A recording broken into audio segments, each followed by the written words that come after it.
Anatomy is just the individual parts. Okay, so for example, this mannequin, this is a nose. That's the anatomy. So the anatomy is just pointing to individual parts and saying their name. All right, so if you guys don't know that, I'll write that down. Anatomy is the individual parts to make up the body. So you guys were kind of right. Is the individual parts to make up the body. That's what anatomy is. And anatomy can be used for anything. So we can talk about the anatomy of the car, right? The doors, the steering wheel. We can talk about the anatomy of a bicycle. Does that make sense? Yeah. Okay, cool. So it's just the individual parts of whatever we're talking about. That's all the anatomy is. How about physiology? Where did I put the spray?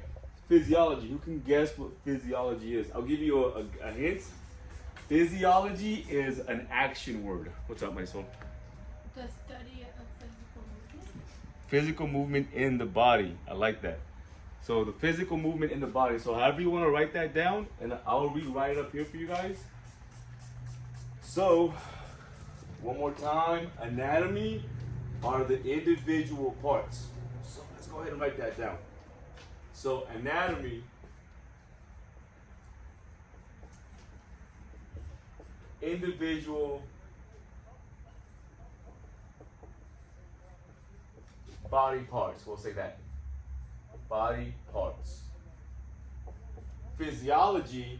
So now physiology is the movement of those individual parts. So it's how those parts work together to keep the body moving forward. Just how the cooling system in a car works to keep the engine cool. If the engine wasn't cool, the engine wouldn't work because it would overheat. Everything has to work together to move in harmony. Does that make sense? So physiology is the individual parts working together to keep you alive. Physiology, okay? So the parts, the body parts.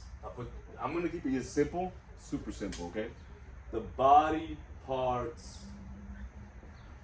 working together.